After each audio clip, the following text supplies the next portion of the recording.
Blood Money. Article by Anna von Reitz. Part 1. First, let's review what actual money is. Actual money has value in its own right, meaning intrinsic value. Gold has value based on what it is, so does silver. Coinage made of these metals has intrinsic value as a result, and that value can be determined and unitized based on how much of the metal is used to make the coin, the purity of the metal, and so on. This is called the bullion value. There is also the face value, which is stamped on the coinage. The two things, bullion value and face value, may or may not be closely associated depending on market fluctuations, inflation, reputation of the issuing authority, and other less tangible factors. A coin may also have numismatic value, which is its value as a collector's item. These three values taken together establish the market value of a coin. Any of the other things that we use as money, including paper notes and credit cards and Bitcoin-type digital currencies, are not money. They are certificates representing actual gold or silver assets held in a repository, or they are notes amounting to promises to pay, or other forms of commercial script. Paper has no significant intrinsic value, so must be accepted as having whatever face value is printed on it. The act of accepting it gives it value. Understandably, people resist accepting paper for gold, or oil, or silver, or any other actual commodity, and must usually be imposed upon by legal tender laws before they will do so. The classic example we have just used to describe actual money must be amended somewhat due to the advent of other asset-backed currencies, such as the petrodollar. The value of such currencies is also pegged and related to a unitized value of a specific commodity, such as 1 gallon of grade A crude oil. There is no theoretical end to the variety of such asset-backed currencies. We could trade, to a limited extent, in strawberry dollars. In addition to all these commodity-based currencies, there is blood money. Most Americans recognize this term as being related to bounty hunting, where a reward is posted for the apprehension of an outlaw. The reward in this instance is called blood money, as it involves exchanging money for a living, or sometimes dead, body. Judas's 30 pieces of silver represent blood money, a reward paid for the service of betraying Jesus to the authorities of the day.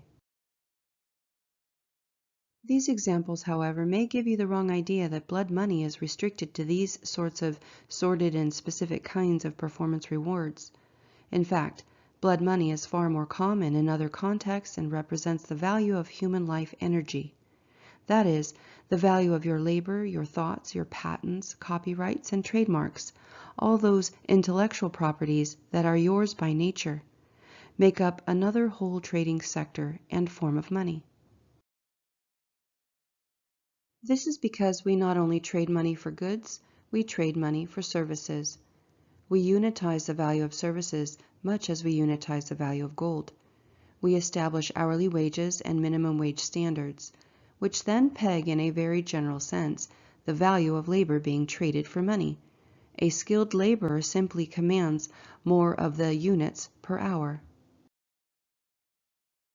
Herr Hitler demonstrated how simple and arbitrary this is when he famously defined the new post-World War I Deutschmark as being equal to either 1 hour of labor or 1 loaf of bread.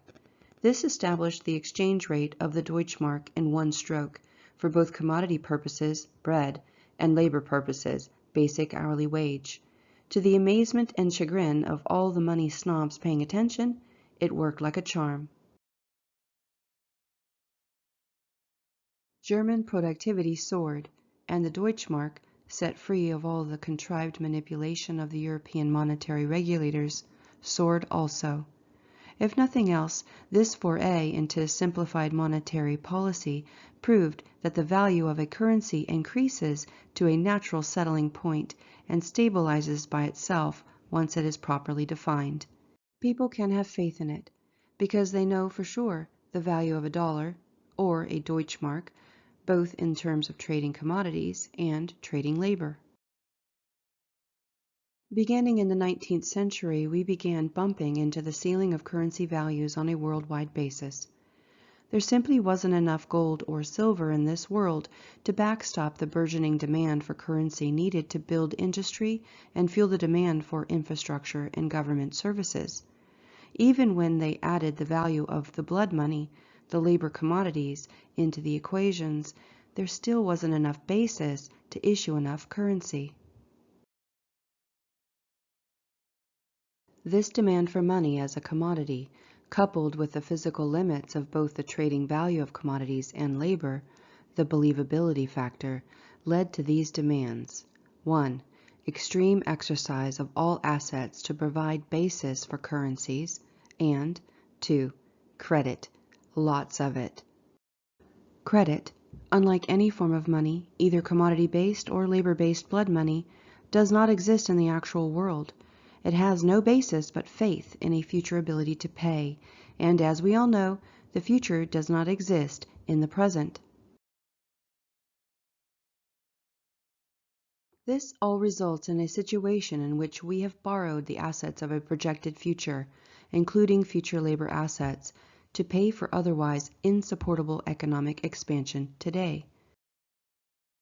This, combined with the money commodity rigging scheme known as the Economic Stabilization Fund, has allowed us to proceed without currency wars that would otherwise naturally erupt as each country battled to preserve its own living standards and more efficiently and completely sell out future generations in exchange for more comforts and bigger welfare payments today.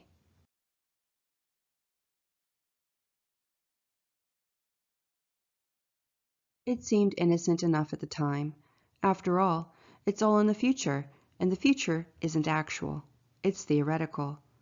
And once we begin dealing in such theory, we have left Earth behind and entered the Never Never Land, where both Peter Pan and the Land of Oz exist. This fundamental unreality and the theoretical consequence is what drives the increasing disconnection between fact and fiction. In the construct concocted by Bretton Woods and more recently by the World Economic Forum, average people counted as citizenry of each country are born as the carriers of a completely insurmountable debt and exist only as debt slaves. This, while these same people are in fact the owners and possessors of everything of actual value on this planet, including the value of their labor.